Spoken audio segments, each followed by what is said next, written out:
अस्सलाम वालेकुम स्टूडेंट्स, मैं हूँ राव जहाँ ज़ेब अपने यूट्यूब चैनल फिजिसिस्ट जहाँ ज़ेब के साथ। स्टूडेंट्स, आज के लेक्चर में हम अपना चैप्टर चैप्टर नंबर 14 यानी इलेक्ट्रोमैग्नेटिज्म डिस्कस करेंगे। तो चलें स्टार्ट करते हैं। इलेक्ट्रोमैग्नेटिज्म, मैं आपको यहाँ पे एक दो चीज़ें बताऊँगा जो कि बहुत इंपॉर्टेंट है। देखें, जब भी कोई चार्ज पार्टिकल रेस्ट में होता है, फ़र्ज़ कर लें ये चार्ज पार्टिकल है या ये चार्ज पार्टिकल, जब भी कोई चार्ज पार्टिकल रेस्ट में होता है तो वो सिर्फ इलेक्ट्रिक फील्ड पैदा करता है। जब भी कोई चार्ज पार्टिकल एट रेस्ट होता है तो ओनली क्या करता है जी, ओनली प्रोड्यूसेस इलेक्ट्रिक फील्ड, ई यानी इलेक्ट्रिक फील्ड। जब चार्ज पार्टिकल मूव कर रहा होता है तब क्या करता है, जब चार्ज पार्टिकल मूव कर रहा होता है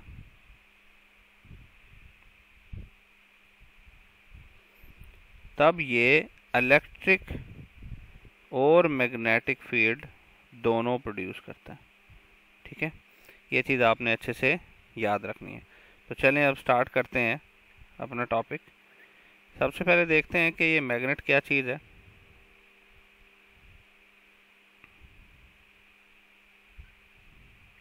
देखें जी, मैग्नेट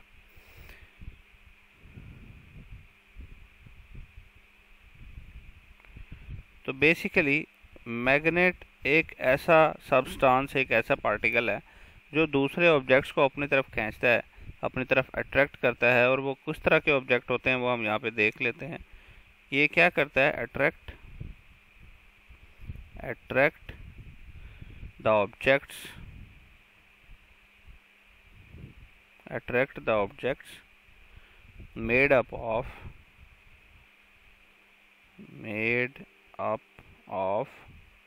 किन के बने हुए हैं वो ऑब्जेक्ट, आयरन, निकल, कोबाल्ट, इस तरह के मटेरियल से बने हुए ऑब्जेक्ट्स को ये अपनी तरफ क्या करता है, अट्रैक्ट करता है, एटसेट्रा।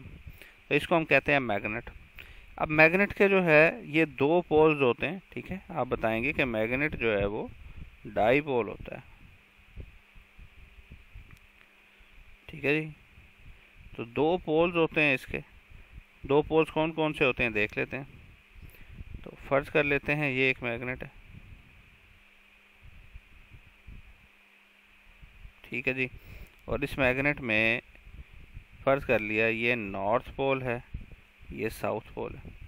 तो मैग्नेटिक फील्ड किस तरीके से जो है ना डायरेक्टेड होता है, तो मैं आपको बता देता हूँ। इनसाइड द मैग्नेट जो है वो magnetic field from south to north होता है, इनसाइड। ये मैं इनसाइड की बात बता रहा हूँ आपको कि inside the magnet, inside magnetic field जो है वो साउथ से नॉर्थ की तरफ होता है। जबकि आउटसाइड द मैग्नेट जो है magnetic field from north to south होता है, यानी वो नॉर्थ से निकलता है और साउथ में दाखिल होता है। तो ये आउटसाइड के लिए है, ये आपने अच्छे से याद रखना है। और पोल्स के करीब अगर आप बात करें तो मैग्नेटिक फील्ड जो है वो पोल्स के करीब स्ट्रॉन्ग होता है। जैसे ये पोल है ना, तो यहाँ पे स्ट्रॉन्गर होगा, stronger magnetic field, stronger magnetic field, ये आपने याद रखना है। ठीक है, बात अगर की जाए मोनोपोल की, जैसे चार्जेस पॉजिटिव और नेगेटिव अलग-अलग होते हैं, तो आया कि इसमें मोनोपोल हो सकते हैं, तो आप बताएंगे कि जी नहीं। ठीक है, मोनोपोल्स जो हैं वो पॉसिबल नहीं है। Monopoles are impossible. किस केस में जी, मैग्नेट के केस में। ठीक है, क्योंकि जो भी आप छोटे से छोटा पार्टिकल भी किसी मैग्नेट का ले लें उसका अपना नॉर्थ और साउथ पोल होता है, तो मोनोपोल एग्जिस्ट नहीं करते। अब बात कर लेते हैं मैग्नेटिक मटेरियल्स की। मैग्नेटिक मटेरियल कौन से होते हैं,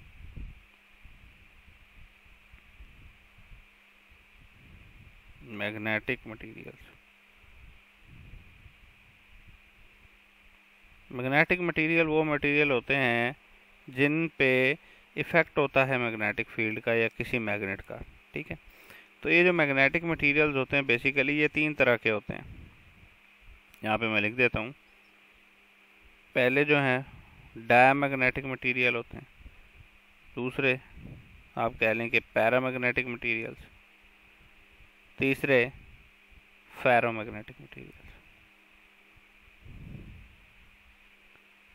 फेरोमैग्नेटिक मटेरियल्स, इन तीनों की थोड़ी थोड़ी प्रॉपर्टीज़ हम डिस्कस कर लेंगे।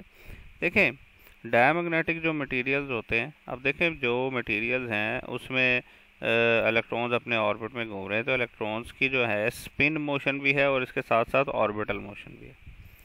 तो अगर स्पिन मोशन और ऑर्बिटल मोशन एक दूसरे के साथ कुछ इस तरह अलाइन हो कि वो एक दूसरे की मोशन को, एक दूसरे के इफ़ेक्ट को कैंसिल कर रही हो, उनके मैग्नेटिक मोमेंट्स की डायरेक्शन जो है वो एक दूसरे के बिल्कुल ऑपोजिट हो और वो कैंसिल कर रही हो एक दूसरे को। देखिए, मैं एस से शो कर रहा हूँ स्पिन मोशन और ओ से शो कर रहा हूँ ऑर्बिटल मोशन।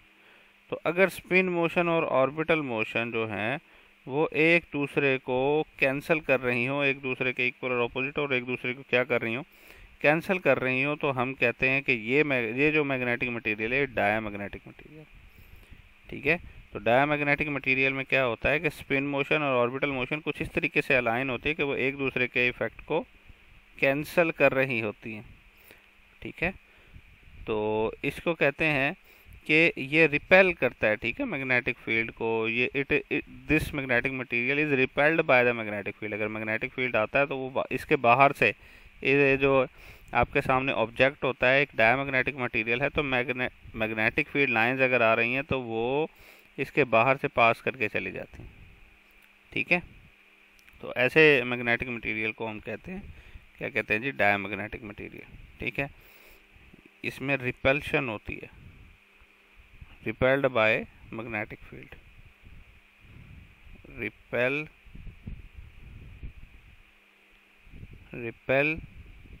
मैग्नेटिज्म।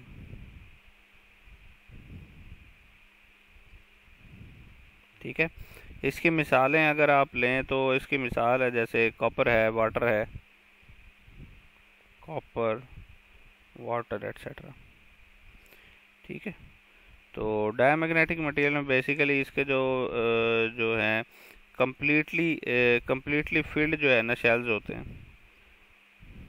इस तरह के मटेरियल में आउटर मोस्ट शेल जो है वो कम्प्लीटली फील्ड।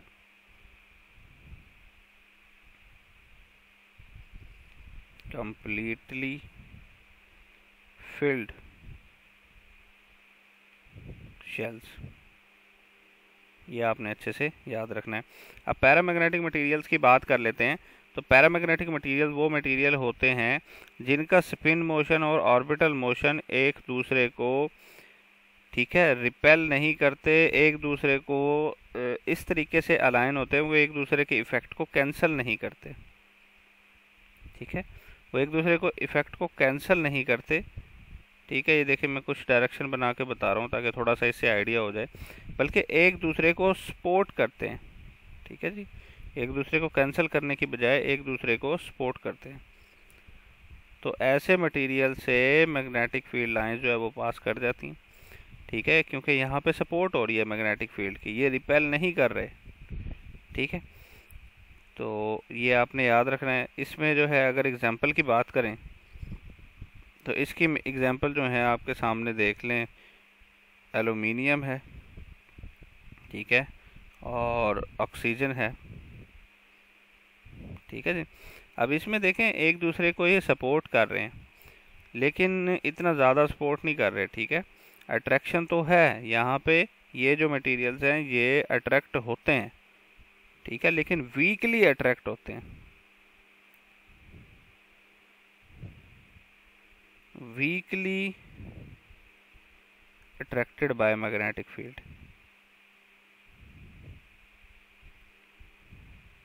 ठीक है, अब बात कर लेते हैं फेरोमैग्नेटिक मटेरियल्स की। फेरोमैग्नेटिक मटेरियल वो मटेरियल है जिसमें जो स्पिन मोशन और ऑर्बिटल मोशन कुछ इस तरीके से अलाइन होती है कि ये एक दूसरे को सपोर्ट भी करती है, बल्कि उसको बढ़ाने की भी कोशिश करती है, ठीक है, उसको इन्हेंस भी करती है। तो यहाँ पे जो होगा वो इन्हेंस होगा, ठीक है। अब ये आपने याद रखना है कि देखें, फेरोमैग्नेटिक और पैरामैग्नेटिक दोनों में सपोर्ट तो हो रही है, लेकिन पैरामैग्नेटिक में जो है वो weekly attracted by magnetic field है, जबकि फेरोमैग्नेटिक मटेरियल जो है वो strongly attracted by magnetic field है, ठीक है। तो इनकी मिसालें अगर लें हम, तो आपके पास आ जाएंगी जी आयरन, निकल, कोबाल्ट, आयरन, निकल, कोबाल्ट, ठीक है। और इसी के साथ साथ अगर मैं आपको बताऊं तो ये strongly attracted by magnetic field, strongly attracted, ये material strongly attracted by magnetic field होते हैं, ठीक है जी। ये आपने अच्छे से याद रखना है। अब हम बात कर लेते हैं कि ये जो मैग्नेटिक फील्ड है अर्थ का, ये किस तरीके से होता है, ठीक है। तो इसको हम बना लेते हैं मैग्नेटिक फील्ड ऑफ अर्थ।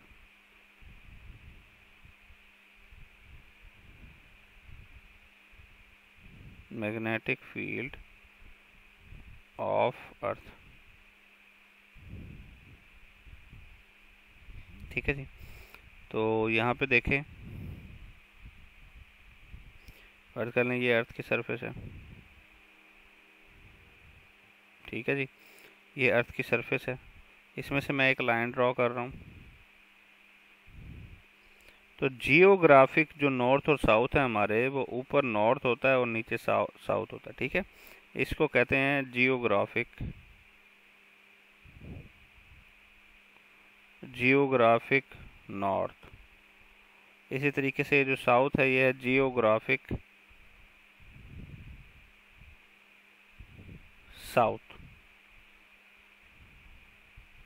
ठीक है जी। ये आपने अच्छे से याद रखना है, ठीक है। अब यहाँ पे अगर कोई मैग्नेट मौजूद है तो फिर वो किस तरीके से होता है ज़रा देख लें, ठीक है। ये इस तरीके से अर्थ की सरफेस है, और अगर कोई मैग्नेट मौजूद है तो वो इस तरीके से रुकता है, आपको पता है, यहाँ साउथ, यहाँ नॉर्थ। क्योंकि जियोग्राफिक नॉर्थ ऊपर है तो इसकी तरफ जो है मैग्नेट का साउथ पोल होगा, और जियोग्राफिक साउथ नीचे है तो इसकी तरफ जो है वो मैग्नेट का जो है ना नॉर्थ पोल होगा। ये अपने अच्छे से याद रखना है। तो चलें अपने नेक्स्ट टॉपिक पे मूव करते हैं, magnetic field due to a current carrying conductor.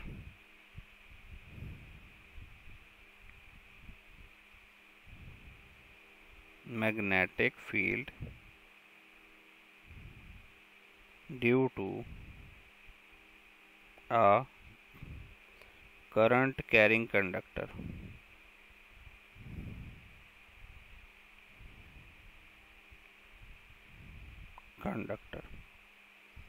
चलें जी स्टार्ट करते हैं। कि फ़र्ज़ कर लिया एक करंट कैरिंग कंडक्टर है, ठीक है, उसमें से यानी कि करंट पास कर रहा है, तो किस किस तरीके से मैग्नेटिक फील्ड उसमें पैदा होंगे, ठीक है जी। तो फ़र्ज़ कर लिया ये एक वायर है, ठीक है जी। इस वायर को क्या किया आपने, एक अदद पेज में से पास कर दिया। फ़र्ज़ कर लिया जी ये वो पेज है, उस पेज के अंदर से आपने इस वायर को जो है वो पास कर दिया।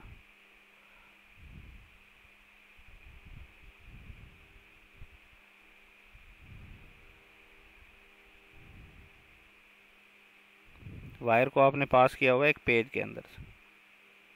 चलें अब क्या होगा कि फ़र्ज़ कर लें इसमें जो करंट है वो ऊपर की तरफ है, करंट जो है वो ऊपर की तरफ डायरेक्टेड है यहाँ। अब इसमें मैग्नेटिक फील्ड कैसे पैदा होगा ये आप देख सकते हैं कि आप क्या करें, थंब को, राइट हैंड के थंब को करंट की डायरेक्शन में करें, तो जो कर्ल ऑफ फिंगर्स होंगे वो आपको मैग्नेटिक फील्ड की डायरेक्शन बता देंगे। तो यहाँ पे क्या होगी मैग्नेटिक फील्ड की डायरेक्शन जी, सर्कुलर फॉर्म में मैग्नेटिक फील्ड पैदा होगा, और उसकी डायरेक्शन क्या होगी जी आपके सामने है एंटी क्लॉकवाइज। एंटी क्लॉकवाइज किस सूरत में होगी, जब आप देख रहे हैं कि जो आपका करंट है वो किस तरफ हो, ऊपर की तरफ। यहाँ आप लिख देंगे जी ये जो है anti clockwise, anti clockwise magnetic field. ठीक है, दूसरा केस डिस्कस कर लेते हैं। यहाँ पे हम वही वायर है, ठीक है, और उस वायर को आपने क्या किया, एक पेज से गुजारा हुआ है और उसमें जो करंट की डायरेक्शन है वो नीचे की तरफ है। तो अब अगर आप राइट हैंड में इसको ग्रैब्स करें तो किस तरफ होगा जी मैग्नेटिक फील्ड, क्लॉकवाइज डायरेक्शन में होगा।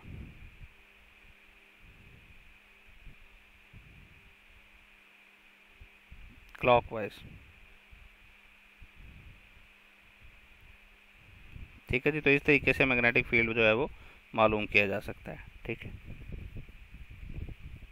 चलें अब हम नेक्स्ट देखते हैं कि हमने ये तो देख लिया कि इसकी डायरेक्शन कैसे फाइंड की जा सकती है। अब हम बात कर लेते हैं फील्ड इक्वेशंस की।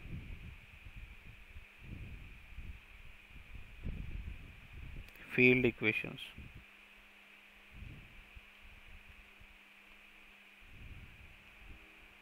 यानी अगर कोई करंट कैरिंग कंडक्टर मौजूद है, ठीक है, उसकी वजह से कितना मैग्नेटिक फील्ड जो है प्रोड्यूस हो रहा है किसी खास डिस्टेंस पे, तो वो हमें फील्ड इक्वेशन बता देती है। ठीक है, तो हम बात कर लेते हैं। ठीक है, देखिए जी, फर्ज कर लें एक सरफेस है, ये आपके पास एक सरफेस, ये इस सरफेस का सेंटर है, ये मैग्नेटिक फील्ड पैदा हो रहा है यहाँ पे। इस सरफेस में क्या हो रहा है जी, मैग्नेटिक फील्ड पैदा हो रहा है।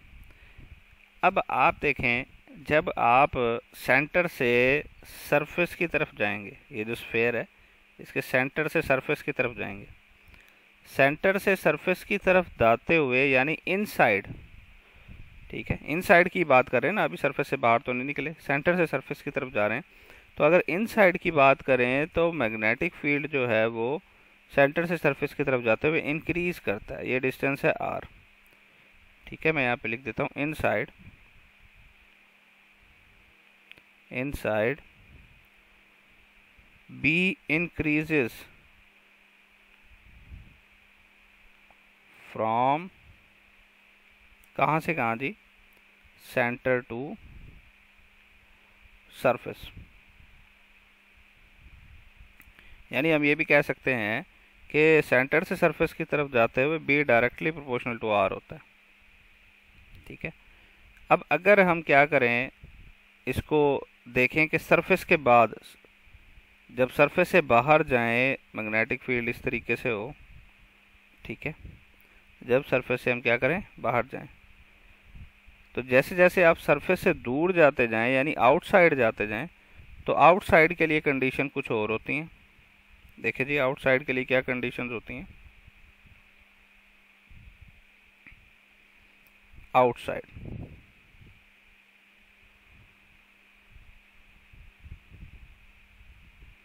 आउटसाइड के लिए होता है, outside b decreases as we move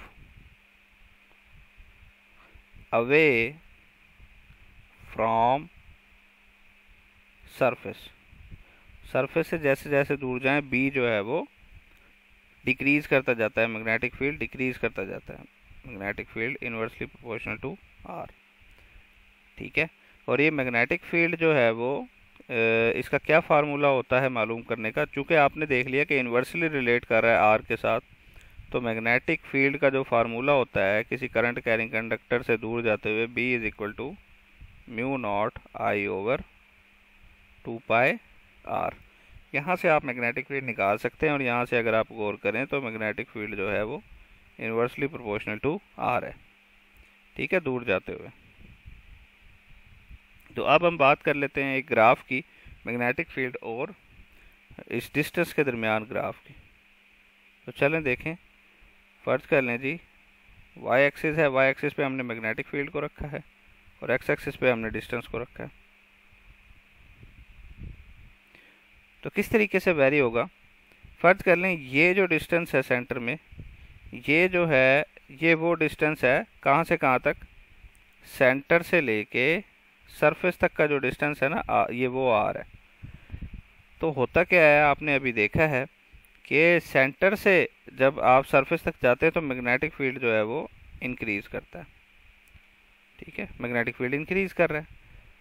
यहाँ सेंटर से आप सरफेस तक पहुंच गए हैं, मैग्नेटिक फील्ड इंक्रीज कर रहा है। उसके बाद क्या होगा, मैग्नेटिक फील्ड डिक्रीज करना शुरू हो जाएगा। ठीक है, यानी ये जो पहला पोर्शन है इसमें magnetic field directly proportional to R है, ये जो दूसरा पोर्शन है इसमें magnetic field inversely proportional to R है। ठीक है जी, तो नेक्स्ट टॉपिक पे चलते हैं। नेक्स्ट टॉपिक है हमारा कि अगर दो पैरेलल कंडक्टर्स मौजूद हों तो जिनके अंदर जो है वो करंट फ्लो कर रहा हो, जो है वो सेम डायरेक्शन में करंट फ्लो कर रहा हो या ऑपोजिट डायरेक्शन में करंट फ्लो कर रहा हो, तो वो एक दूसरे को अट्रैक्ट करेंगे या रिपेल करेंगे अपनी फोर्स के हिसाब से। तो चलें देख लेते हैं। Magnetic force between parallel conductors. Magnetic force between parallel conductors.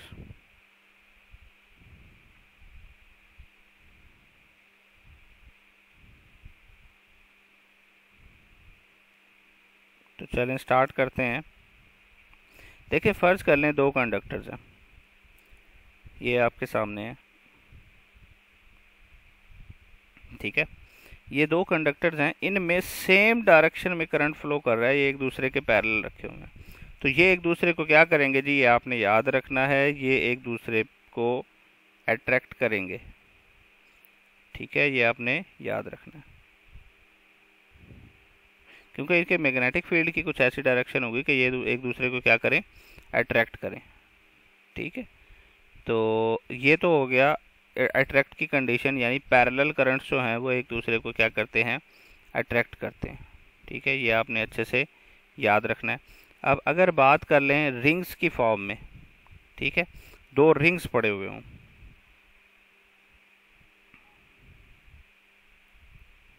Rings. ठीक है, एक रिंग जो है वो, क्योंकि इस तरह का सवाल आता है, एक ये रिंग है, एक ये रिंग है। ठीक है, ये जो रिंग है इसमें एंटी क्लॉकवाइज डायरेक्शन में करंट है और इसमें क्लॉकवाइज डायरेक्शन में करंट है।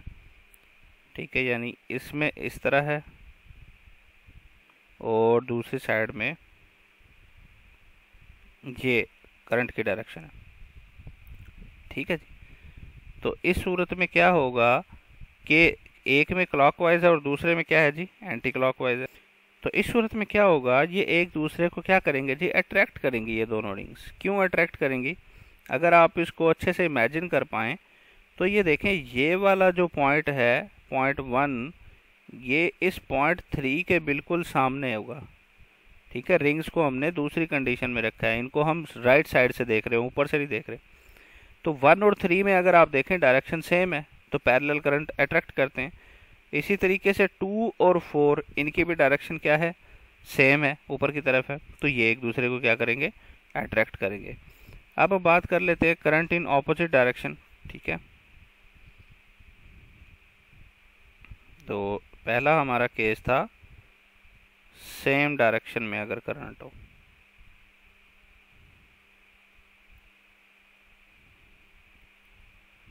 पहला केस था सेम डायरेक्शन का। अब हम बात कर लेते हैं कि अगर ऑपोजिट डायरेक्शन में हो।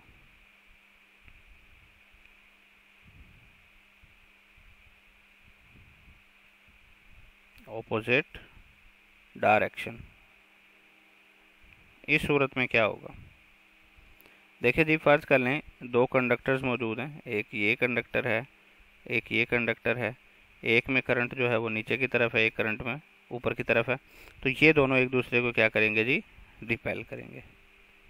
ये कंडक्टर इस तरफ जाने की कोशिश करेगा, ये कंडक्टर इस तरफ, तो ये एक दूसरे को रिपेल करेंगे। तो ऑपोजिट डायरेक्शन में अगर करंट हो तो कंडक्टर जो है वो एक दूसरे को क्या करते हैं जी, रिपेल करते हैं।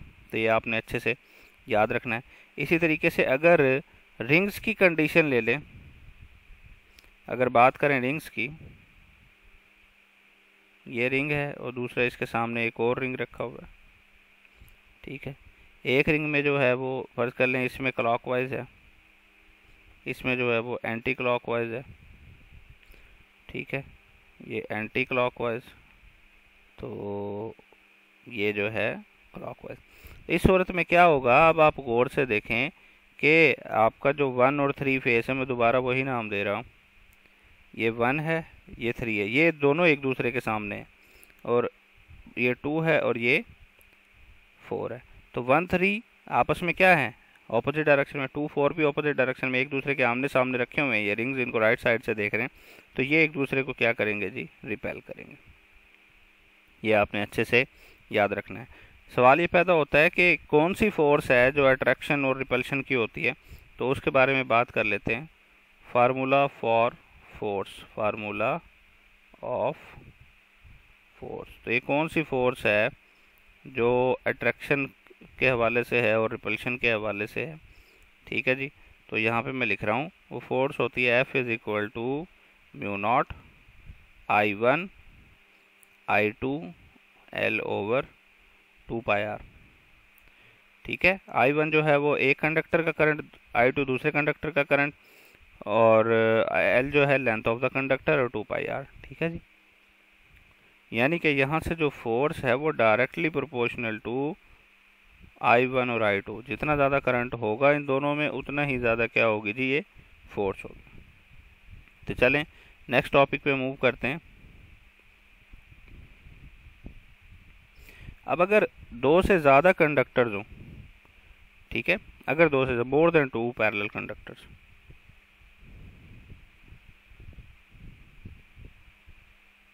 मोर देन 2 पैरेलल कंडक्टर्स, तो उस सूरत में क्या होगा, आपने बस वही रूल याद रखना है, तो आपको ये चीज़ भी आराम से क्लियर हो जाएगी, ठीक है। यहाँ पे हम कुछ चंद एक एग्जांपल्स को ही डिस्कस करेंगे।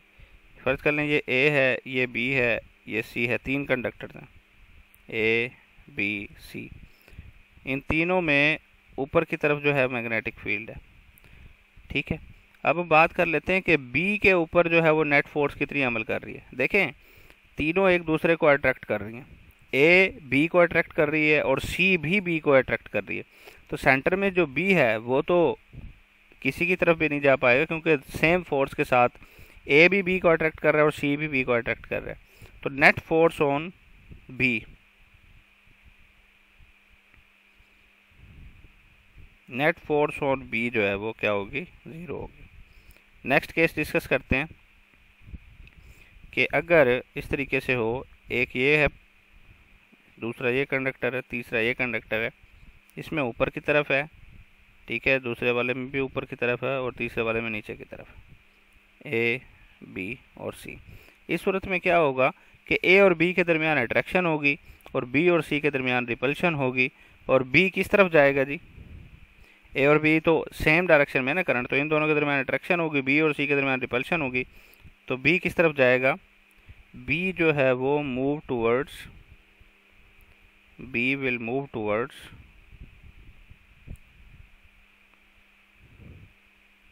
A। ये दो कंडीशन होगी। तीसरी की बात कर लेते हैं कि फ़र्ज़ कर लें कंडीशन कुछ इस तरीके से है, ये एक कंडक्टर है, दूसरा है और ये तीसरा है, ठीक है जी, A B और C। अब इनमें कुछ इस तरीके से करंट है, एक में नीचे की तरफ है, दूसरे में B में ऊपर की तरफ है और C में नीचे की तरफ है। अगर इस तरह की कंडीशन आ जाए तो A और B एक दूसरे को रिपेल कर रहे हैं, B और C एक दूसरे को रिपेल कर रहे हैं, तो जब ये दोनों C और A दोनों मिल के B को रिपेल कर रहे हैं, तो अब B net force on B क्या होगी, 0। नेट फोर्स ऑन B जो है वो 0 होगी, क्योंकि दोनों रिपेल कर रहे हैं, ठीक है। तो लास्ट कंडीशन हम पढ़ रहे हैं। अब लास्ट कंडीशन देख लें जी, अगर ये 3 कंडक्टर्स हैं, पैरेलल कंडक्टर्स A B और C, इनमें जो करंट की डायरेक्शन है वो कुछ इस तरीके से है, एक में ऊपर की तरफ है, दूसरे में भी ऊपर की तरफ है, तीसरे में भी ऊपर की तरफ है, ठीक है। लेकिन यहाँ पे जो ख़ास बात है वो ये है कि यहाँ पे करंट है 10 एम्पेयर का, यहाँ पे करंट है 20 एम्पेयर का, यहाँ पे करंट है 30 एम्पेयर का। अब अट्रैक्शन जो है वो ज़्यादा किस तरफ होगी, तो बी की जो अट्रैक्शन है वो ज़्यादा सी की तरफ होगी, क्योंकि सी का करंट ज़्यादा है तो सी की तरफ की फोर्स ज़्यादा है। C move towards, C will move towards, बल्कि B will move towards C.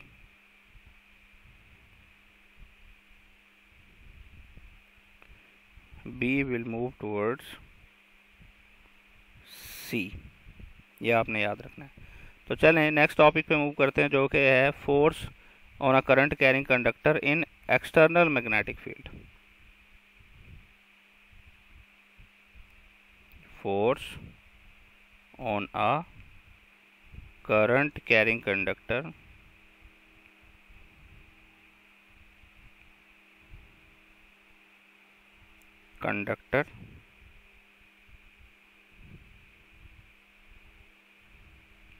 in external magnetic field.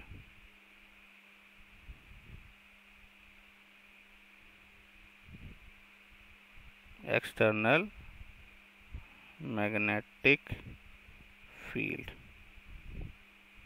चलें जी देखते हैं, अगर एक्सटर्नल मैग्नेटिक फील्ड में रख दिया जाए करंट कैरिंग कंडक्टर को तो उस पर कितनी फोर्स अमल करेगी। तो चलें जी देखें कि कितनी फोर्स अमल करेगी। देखें, इस करंट कैरिंग कंडक्टर पे अमल करने वाली force directly proportional to current होगी, ठीक है, directly proportional to length of the conductor and directly proportional to magnetic field. तो F is equal to I L cross B, जिसको हम ये भी लिख सकते हैं F is equal to I L B sine theta, I L B sine of theta, ये भी लिख सकते हैं। अब देख लेते हैं कि इसकी जो डायरेक्शन है वो कैसे फाइंड की जा सकती है। डायरेक्शन इसकी फाइंड की जा सकती है राइट हैंड रूल। डायरेक्शन जो है वो किससे फाइंड की जा सकती है जी, right hand rule. Right hand rule. और कैसे फाइंड की जा सकती है, यहाँ पे हम देख लेते हैं कि फर्ज कर लें कि मैग्नेटिक फील्ड जो है वो into the plane of paper है आपके सामने, into the plane of paper है, ठीक है। और आपके सामने जो कंडक्टर है, करंट कैरिंग कंडक्टर, वो कुछ इस तरीके से पड़ा हुआ है, ठीक है, यानी उसकी लेंथ यानी उसका करंट की डायरेक्शन भी आपको पता चल गई, ये करंट की डायरेक्शन है, ठीक है। तो अब इस पे फोर्स किस तरफ अमल करेगी, आपने क्या करना है, राइट हैंड को इस तरीके से करना है कि राइट हैंड आपने यूज़ करना है और राइट हैंड में जो फिंगर्स हैं आपकी, फिंगर्स जो हैं वो हों मैग्नेटिक फील्ड की डायरेक्शन में, ठीक है, और आपका जो थंब है वो हो करंट की डायरेक्शन में। तो जो आपका पाम होगा, पाम आपको शो करेगा फोर्स की डायरेक्शन। तो ये आपने याद रखना है, इस तरीके से आप जो है ना फोर्स की डायरेक्शन मालूम कर सकते हैं। और इस कंडीशन में क्या होगी फोर्स की डायरेक्शन, अगर आप गौर करें, ये होगी फोर्स की डायरेक्शन, ठीक है, क्योंकि into the plane of paper आपने क्या किया, फिंगर्स कर ली और थंब जो है वो करंट की डायरेक्शन में कर लिया, तो फोर्स इस तरफ लगेगी। तो चलिए नेक्स्ट टॉपिक पे हम मूव करते हैं।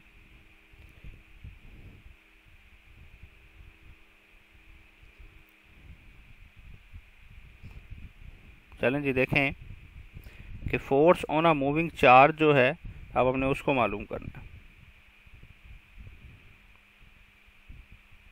Force on a moving charge बहुत इंपॉर्टेंट टॉपिक है ये। तो चलें जी देखें कि अगर इसे एक चार्ज मूव कर रहा हो मैग्नेटिक फील्ड में तो उस पर कितनी फोर्स लगती है और किस डायरेक्शन में लगती है, यहाँ हमने ये मालूम करना है, ठीक है। तो पहले मैं आपको बता देता हूँ कि इसका फार्मूला क्या है force on a moving charge. Formula होता है F is equal to Q we cross B, ये होता है जी force on a moving charge का फार्मूला। यानी इसको आप ये भी लिख सकते हैं Q V B sine theta. Angle जो है वो angle is between the velocity of charge particle and magnetic field. ठीक है, तो मैक्सिमम फोर्स कब होगी? जब एंगल जो है वो 90 डिग्री हो, यानी charge particle perpendicular to the magnetic field जो है वो मूव कर रहा हो। यहाँ से आप डिफरेंट एंगल्स की डिफरेंट फोर्सेस निकाल सकते हैं। ठीक है, यानी मैक्सिमम फोर्स कब होगी, लिख देता हूँ। मैक्सिमम फोर्स कब होगी? जब एंगल कितना होगा जी? 90 डिग्री। और ज़ीरो फोर्स कब होगी? जब कोई फोर्स नहीं होगी। जब एंगल कितना होगा जी? 0 डिग्री। ठीक है, ये आपने क्या करना है, याद रखना है। और एक जो कि इम्पॉर्टेंट बात है यहाँ पे कि डिफ्लेक्शन यहाँ पे किस तरीके से होगी, वो यहाँ पे हम देख लेते हैं। डिफ्लेक्शन डिफरेंट केसेस डिस्कस करेंगे अपने क्वेश्चन के लिहाज से। और डिफ्लेक्शन के बाद रोटेशन किस तरीके से होगी जो चार्ज पार्टिकल मूव कर रहा होगा। चलें देखते हैं। फर्ज कर लें कि ये है आपके सामने magnetic field into the plane of paper.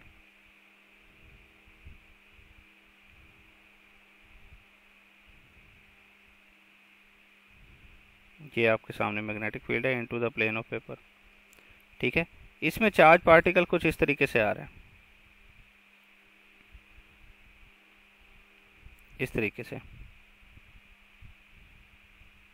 अब चार्ज पार्टिकल आ गया, magnetic field into the plane of paper है, तो यहाँ पे हम राइट हैंड रूल यूज़ करेंगे फोर्स की डायरेक्शन मालूम करने के लिए। राइट हैंड रूल किसके लिए मालूम, किसके लिए जी? डायरेक्शन के लिए।